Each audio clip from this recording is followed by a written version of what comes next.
What's up, everyone? Hey, I'm going to apologize in advance for my poor video quality here. I don't have my phone stand, so there may be a little movement on the video. But I wanted to follow up to yesterday's video and talk with you about what it is that happened to me that makes me feel like this time is different as far as getting my weight down after so many failed attempts and ups and downs that I've had over the years. And so I have a funny story. I don't know if it's funny to you, but it was ironic to me. But, I go into clothing stores all the time, and if you're a fat girl, you know that pretty much the only place you can shop is Lane Bryant or Maurice's. And it's a frustrating deal to go shopping for clothes for heavy women. So anyway, I'm an accountant, like I told you in my first video, and I went to the QuickBooks Connect conference in San Jose, which is a QuickBooks conference for users of QuickBooks, and it's, continuing education. But anyway, that's not the point. They always have, at the conference, they always have vendors, and the vendors always like to give away their t-shirts. And I'm like, I go up to, 4 or 5 vendors, and I'm like, yeah, can I have a t-shirt? And they're like, sure, what size do you need? I'm like, I need a 2X. And they're like, here you go, no problem. And I'm like, unlike most people who would be like, woohoo, I found my size. I was like, oh my freaking God, how sad is it that at this accounting conference, they have my size? What does that mean? That means that accountants are fat.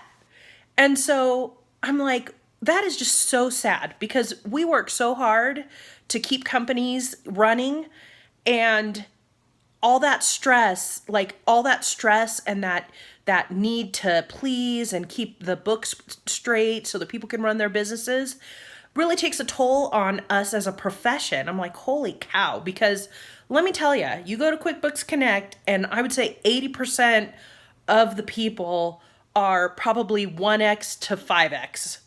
And so it made me think, maybe I'm not alone. Like, what is it about me that could be universal for accountants? And I'm like, okay, high stress, long hours, sitting behind your desk, being by nature a people pleaser, and all these and just that stress buildup that you have. And so, I've kind of realized over the last year or so, that I've actually been using food to punish myself. Like, it's kind of weird. It's like, like during tax season, it's really crazy. So I'm like, during tax season is when I'm mostly hitting the fast food places. And even if I'm on a diet, that famous on the diet, even if I'm on a diet, I will go during tax season to fast food restaurants, and it's almost like I feel bad, so why shouldn't I feel worse? It's just a crazy head thing, right? So, these kind of insights are really important. So my challenge is to you is to identify, what is going on in your head game, right? So I talked yesterday about a chart I had put together, and really it's a circle. So people always say losing weight is 80% diet, 80% diet and 20% physical activity. I would like to change that formula. I think it's about 50% mental and where your head is, and then maybe, 40% diet or 30% diet and 20% working out. Because if your head isn't in the game, like that is the muscle that needs the biggest work, because we all know you don't eat cakes and cookies and fast food if you want to lose weight. We all know that you need to portion control. We know that shit. Like, if you're overweight and you're over about 30 years old, you know that you're supposed to eat fruits and vegetables and protein and reduce carbs and not eat shit.